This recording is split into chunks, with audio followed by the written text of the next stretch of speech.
Welcome students on my channel let's study with Sheetal ma'am. आज मैं आपको करवाऊंगी chemistry का जो फर्स्ट चैप्टर आज मैं पढ़ा रही हूँ वो होगा मैटर क्या होता है और मैटर की क्या क्या प्रॉपर्टीज़ होती हैं, मैटर में क्या क्या इंक्लूड किया जाता है उसके बारे में पढ़ाएंगे। Matter that has anything that has mass and volume, मतलब मैटर वो होता है जो कोई भी थिंग हुई उसके पास खुद का मास होगा, खुद की वॉल्यूम होगी। और we can say that anything that has mass occupies space, मतलब वो कोई स्पेस भी ऑक्यूपाई करके रखेगा, उसको हम कहते हैं मैटर हम कोई भी थिंग है अगर हम उसको फील कर सकते हैं, आवर सेंस ऑर्गन्स, मतलब अगर हम उसको छू सकते हैं, देख सकते हैं, तो उसको हम क्या कहते हैं, matter can neither be created nor be destroyed. इसमें कहना चाहता है कि मैटर को हम ना तो हम क्रिएट कर सकते हैं और ना ही हम उसको डिस्ट्रॉय कर सकते हैं। It can only be change from one form to another form, ये सिर्फ इंटरचेंज हो सकता है एक फॉर्म से दूसरी फॉर्म में, जैसे कि आइस का वाटर में चेंज होना।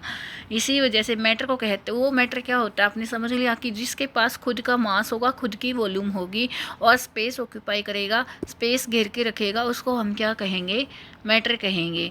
फिजिकल नेचर क्या होता है मैटर का फिजिकल नेचर के बारे में पढ़ेंगे। If we study the physical composition of matter we found that matter is made up of particles, मतलब जो मैटर है वो किस चीज़ से बना हुआ है, पार्टिकल से।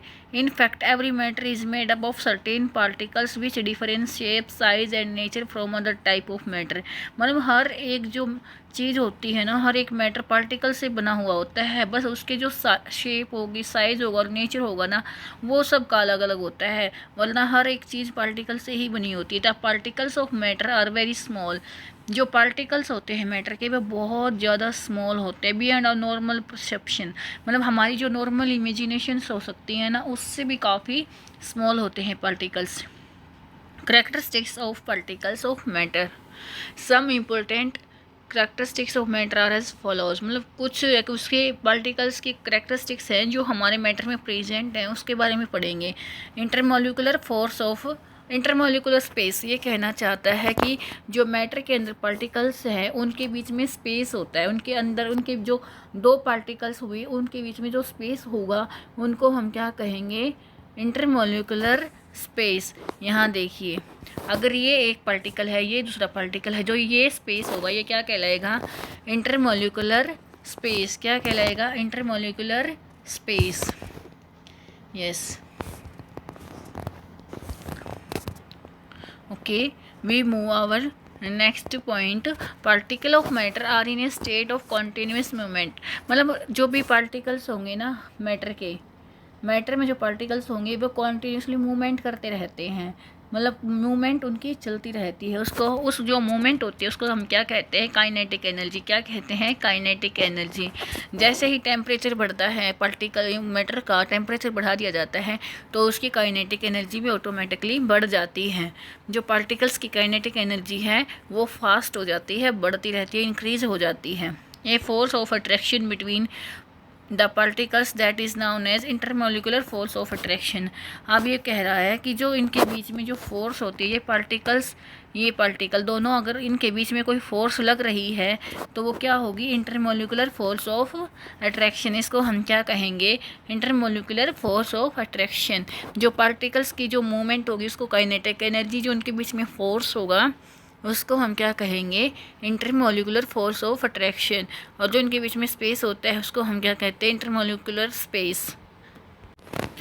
The particles of matter have a tendency to diffuse that it intermix on their own, मतलब ये क्या कह रहे हैं कि जो पार्टिकल्स होते हैं ना मैटर के अंदर, उनके अंदर कैपेसिटी होती है, टेंडेंसी होती है कि डिफ्यूज़ कर सकते हैं, इंटरमिक्स हो सकते हैं, एक पार्टिकल दूसरे पार्टिकल्स के साथ मिक्स हो सकता है। अगर एक मैटर है उसके पार्टिकल्स दूसरे मैटर के पार्टिकल्स के साथ इंटरमिक्स कर जाएंगे, उनका जो स्पेस होगा, इंटरमोलिकुलर स्पेस उनके अंदर प्रेजेंट होता है उसके साथ मिक्स कर जाते हैं, उसके अंदर मिक्स कर जाते हैं। उसको हम उस property, this property of the diffusion increase with increase in temperature, जैसे ही टेम्परेचर हम बढ़ा देते हैं किसी मैटर का, उसकी जो प्रॉपर्टी होती है डिफ्यूजन की, इंटरमिक्स होने की, वो भी बढ़ जाती है। जैसे कि आपने देखा होगा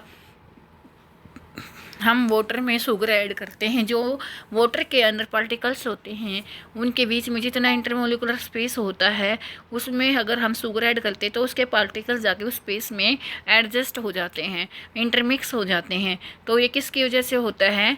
सिर्फ काइनेटिक एनर्जी जो मूवमेंट करते रहते हैं ना, वो किसके डायरेक्टली प्रोपोर्शनल है? टेम्परेचर के। इसी वजह से पता चलता है डिफ्यूजन, डिफ्यूजन कहते हैं जो इंटरमिक्स होता है वो किसकी वजह से? डिफ्यूजन की वजह से। और डिफ्यूजन कब बढ़ेगा? जैसे ही टेम्परेचर बढ़ाएंगे वैसे ही डिफ्यूजन भी बढ़ता रहेगा। स्टेट्स ऑफ मैटर, मैटर की कितनी स्टेट होती हैं? Solid, liquid, gas, 3 state. और 2 और स्टेट होती हैं, plasma and Bose Einstein condensate. 5 state होती हैं हमारे मैटर की।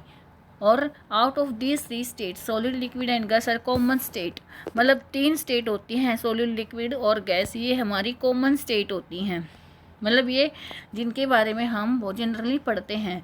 जैसे solid state is the form of which possesses rigidity, incompressibility and hence has a definite shape and definite volume. Solid जो होती है स्टेट, वो उसके पास खुद बिल्कुल डेफिनेट तो शेप होगी, डेफिनेट वॉल्यूम होगी, और इनकम्प्रेसिबल मतलब वो कंप्रेस नहीं किया जा सकता, और जो उसकी शेप होगी वो फिक्स होती है, इसमें कोई चेंज नहीं किया जा सकता। और उसको अगर हम कंप्रेस करना चाहेंगे तो वो कंप्रेस भी नहीं होगा। और इसमें बताया गया है, इसके एग्जांपल्स हैं solid, sand, rocks, stone, metal like iron, copper, aluminium, gold, silver, ये सब इसके सॉलिड स्टेट के एग्जांपल्स हैं। लिक्विड स्टेट, लिक्विड स्टेट का खुद का कोई वॉल्यूम नहीं होता है, कोई शेप नहीं होती है। अगर इसको किसी कंटेनर में डाला जाता है तो वो उस कंटेनर की शेप ले लेता है, और ये ऑलमोस्ट इनकम्प्रेसिबल है। मतलब इसको कंप्रेस करेंगे जितना तो वो फ्लूइडिटी की तरह, फ्लूइड की तरह निकल जाता है। ये भी इनकम्प्रेसिबल है, जैसे कि water, milk, juice, oil, kerosene, petrol, alcohol, benzene, ये सब के सब हमारे लिक्विड स्टेट के एग्जाम्पल्स हैं। गैसियस स्टेट में क्या होता है? Gas is the form of matter which possess fluidity.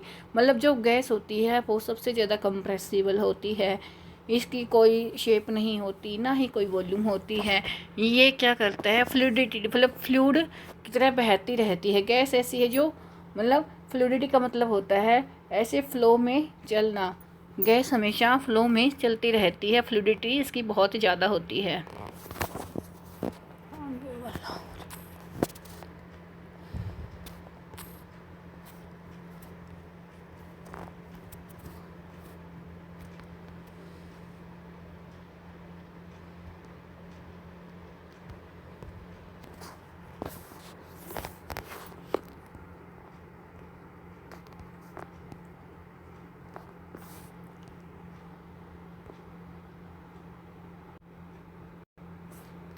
अभी हम पढ़ेंगे प्लाज्मा के बारे में। This state of consist of super energetic and super excited state particles. इसमें क्या होता है? जो इसके पार्टिकल्स होते हैं आयंस के फॉर्म में होते हैं, मतलब सुपर एनर्जेटिक एक्साइटेड फॉर्म में होते हैं। द सन एंड स्टार, जो सन और स्टार ग्लो करते हैं ना, ये सिर्फ प्लाज्मा की वजह से ग्लो करते हैं, ग्लो करते हैं। क्यों? क्योंकि जो इनके अंदर पार्टिकल्स होते हैं वे प्लाज्मा स्टेट में होते हैं। Plasma is created in stars because of very high temperature. जो उनके वहाँ पे टेम्परेचर सन और स्टार के ऊपर जो वहाँ टेम्परेचर होता है उनका बहुत हाई होता है, जिसकी वजह से जो प्लाज्मा वहाँ होता है, प्लाज्मा स्टेट होती है, जिसकी वजह से वे ग्लो करते रहते हैं, शाइन करते रहते हैं।